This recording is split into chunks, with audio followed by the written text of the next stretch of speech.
Have you ever wondered what it feels like to discover you have a child you never knew existed, only to realize time host already stolen 6 precious years from you? Imagine the crushing weight of guilt, the unbearable pain of absence, and the terrifying hope of a second chance he'll crashing down at once. Nathan Harris, a man who built an empire on control and success, suddenly finds himself powerless in the sterile halls of a hospital, faced with the fragile life of Lucy, the woman once loved, and the mother of a little girl who might be his own daughter. The clock is ticking as Lucy fights for her life with a mechanical div beating where her heart once died in Violet. A fierce 6-year-old clings to the hope that her father will find up, but will Nathan be able to face his past mistakes and become the man he desperately needs, or will the ghosts of lost years and broken promises, what little chance they have left, stay with us? Because what happens next will break your heart, and also show you the true meaning of forgiveness and family. This is a story of pain, redemption, and the unimaginable strength. Nathan Harris wasn't expecting anything extraordinary when he walked into St. Mary's Hospital that day. A successful tech entrepreneur, Nathan was more used to negotiating million-dollar deals than navigating the sterile corridors of a crowded city hospital. His plan wasn't to grab some paperwork for a charity fund he was sponsoring, a routine task, nothing more, but fate had other plans. As Nathan settled into a worn plastic chair in the lobby, his focus locked on the glow of his laptop screen. A small voice pierced the ambient noise like a sharp knife. "Excuse me, sir." He looked up to see little girl standing in front of him, no more than 6 years old. Her faded pink dress hung loosely on her tiny frame, and her eyes held a seriousness far beyond her years. In her small weathered hand she clutched a few wrinkled bills and coins. "Where can I buy a heart for my mom?" she asked plainly. Nathan blinked. Was he hearing that right? "A heart?" he echoed carefully, lowering his laptop and giving her his full attention. "Yes." She nodded as if it was the most natural thing in the world. "My mom needs a new one. Hers stopped working, right? Do you know where I can buy one?" The absurdity of the question hit Nathan in the chest with a sudden sharpness, like a bolt out of nowhere. His eyes darted around the hospital lobby, busy nurses, strangers lost in their own worlds, but no one else seemed to notice at this small girl's desperate question. "Nobody just sells hearts like candy, sweetheart," Nathan replied gently, trying to soften the harsh reality. "Doctors take care of those things. The doctors say there are none left, and my mom's getting puller by the minute, like when my Delspatory runs out." Nathan's breath caught. Innocent comparison hit him harder than any sob story ever could. "What's your name, sweetheart?" he asked, voice barely above a whisper. "Violet," she said. "Nathan," he offered, extending a hand. Thatch didn't take, just stared at him with those wide, unblinking eyes. "Where's your mom right now?" "Upstairs, sleeping. A lot of nurses say she's tired, but I think she's sad because she can't find her new heart." Violet stepped closer and placed her tiny hand on Nathan's knee. "You looked important," she said. "You have a suit and a fancy computer. You must know where to get a real heart, right?" Nathan swallowed hard, caught between the ghetto run and the overwhelming impulse to help. "No, Violet," he said slowly. "It's not that simple. Please, I have money." She opened her fist, revealing crumpled bills totaling $400. "My grandma gave me this for emergencies." "This is an emergency, right?" Nathan felt a strange flutter in his stomach. This little girl, alone and fearless, trusted him with the "Your family?" he asked gently. She shrugged. "No, Dad, just Mom and Grandma. Grandma's in another city taking care of me sick uncle, so I'm here by myself. Who looks after you?" "I look after myself. I know how to take the subway and buy footy. I'm not a baby." Nathan was speechless. A 6-year-old girl navigating one of the biggest cities alone, trying to save her mother with a handful of money. Something was terribly wrong with this picture. "Will you help me?" Violet asked, her voice firm but hopeful. "Because if you, I'll find someone who will." Before Nathan could respond, Violet tucked her money into a plastic bag and headed toward the elevators without thinking. Nathan followed. They rode silently up to the 5th floor. Violet walked the hospital halls with confidence, greeting nurses by name.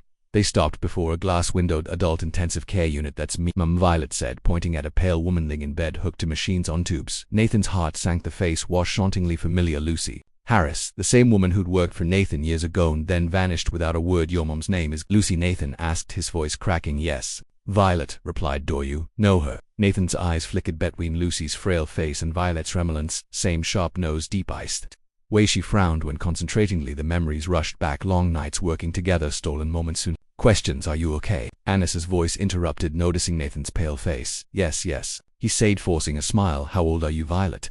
"I'll be 7 in October." Nathan did the math. Lucy left his company 7 years ago. Violet was 6. Then numbers clicked into place, chilling him to the bone.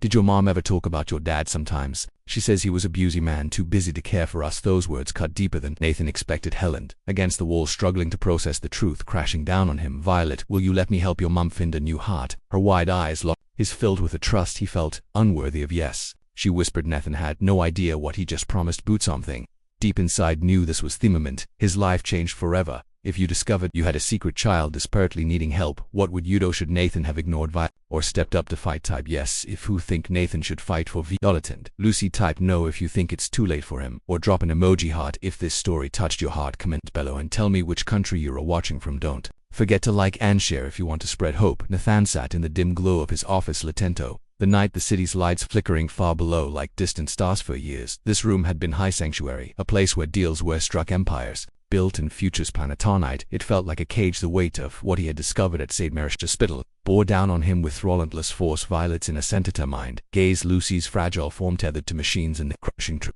that he had been a stranger taught them both. For 6 long years, he knew time had come to face not just the future but the ghosts of his past. The next morning he called Lisa to Sisyphus, the woman who had once been his trusted secretary, now stood before him there, thick with unspoken truths. On the desk lay a yellowed, crumpled letter, Lucy's desperate plea from years ago. Words she had penned begging Nathan Toba father to acknowledge her and that child she carried. Do you recognize it? Nathan's voice was steady, beautiged with pain. Lisa's eyes flicker red, bring her carefully constructed calm. I don't know what you mean, she said, but her voice lacked conviction. Nathan's frustration surged. Don't lie, you hid this from me. You told me Lucy was unreliable, that you kept her away because you thought she was a distraction. The silence that followed was louder than any denial. Lisastance has faltered, her voice a whisper. He thought, I was protecting you, the company, your focus, protecting me. You stole 6 years of my daughter's life from me. You made the choice to keep me blind. Her eyes filled with regret, but Nathan knew it was too late for apologies. The betrayal had cut too deep. With a heavy heart, Nathan ended their partnership, realizing he needed a fresh start. If he was ever to make things right, then Kamithi, undeniable truth, the DNA test, Thauga very instinct, every small detail pointed to Violet being his daughter. Nathan needed proof. He went through the agonizing process of submitting samples, waiting hours that felt like eternity for the cold certainty of science. When the test results arrived, Nathan sat in stunned silence. The confirmation was absolute. Violet was his child. The realization crashed over him like a tidal wave. All the years he had wasted, milestones missed, the silent absences that had shaped Violet's childhood, all were now indisputable. Tears blurred his vision as he absorbed the weight of the moment, but alongside the grief was a steely resolve. He could no longer run from this truth. He owed Violet his presence, his protection, his love, even if it meant starting from nothing. While Nathan wrestled with this revelation, Lucy's health teetered on a knife's edge. The doctors presented a daunting option, an experimental thoracic assist device, essentially a mechanical pump to support her failing heart until a donor organ could be found. Surgery was fraught with risk. The possibility of rejection, infection, or failure loomed large, but in the face of certain decline, it was their only hope. The morning of the operation, Nathan held Violet's small hand tightly. We're going to fight for your mom, he whispered. Violet looked up at him with a courage that belied her years. I believe you, Dad. Those words were a balm and a burden. Ulet, once the hours crawled by Nathan's the sterile waiting room, heart pounding with every tick of the clock. When Dr. Jameson finally emerged, Isaac's housed face bore a rare smile. The surgery was successful. The device is functioning, stabilizing Lucy's heart. This isn't a cure, but it gives us a fighting chance. Relief and hope washed over Nathan in equal measure, but the road ahead was long and uncertain. In the days that followed, Lucy's recovery was slow and fragile. Nathan transformed his life. The boardroom faded as hospital visits and bedtime stories took precedence. He learned the rhythms of the hood, homework, helped generous errands, braiding hair, and soothing fears. Violet blossomed in his care, her resilience shining through the shadows of hardship. Lucy, though still weak, met Nathan's gaze with flickers of recognition, a fragile bridge mending they lost. Nathan realized that true success wasn't measured in profits or prestige, but in presence and love. The courage to confront the past and fight for a future together. Late one evening, Violet drifted asleep against his shoulder. Nathan whispered, a vow, I'm her now, I'm not going anywhere. The magnitude of that promise marked not an end, but a new beginning. What do you think about Nathan's decision to face his past and accept Violet as his daughter? Is it ever too late to reclaim family? Would you forgive someone who missed years of your life but now wants to be there? How important is willingness to change when confronted with love and responsibility? Type yes if you believe in second chances. Type no if some wounds run too deep, or share your feelings with emojis. What would you do if you were in Nathan's position? The slow rhythm of recovery had become the heartbeat of Nathan's new life. Every morning as dawn painted a soft light over the city, he found himself waking not to the clatter of boardroom battles or the cold glow of but to the gentle rise and fall of Lucy's breathing and the quiet stirrings of Violet. Beside him, Lucy's body was still fragile. Every step forward seemed to cost her dearly. The mechanical device humming in her chest was a reminder of both hope and fragility. It was a borrowed time, a delicate bridge between life and death now. Yet in those quiet hospital rooms and small moments, something far deeper was being rebuilt. Family. Nathan sat in the hospital garden one afternoon, sunlight filtering through dappled shadows around them. Violet chased after butterflies, her lotus pure and free. Lucy rested on a bench nearby, leaning on a cane but smiling brighter than she had in months. For Nathan, the transformation was profound and humbling. The man who answered himself by ambition and control was now learning to surrender to patience, vulnerability, and the messy beauty of love. He thought often of Booth. Years lost, 6 years of absence, heckled, never reclaimed, 6 years of Violet, growing up without a father's embrace yet. Those years were behind them. No, what mattered was the present, the Chanchetto be together, to heal, to hope on evening as the city lights twinkled beyond the hospital windows. Nathan and Lucy found themselves alone in her room. Violet had fallen asleep. Hours lyrics ousted from the day's therapy. Lucy's sighs, still dim but steady, met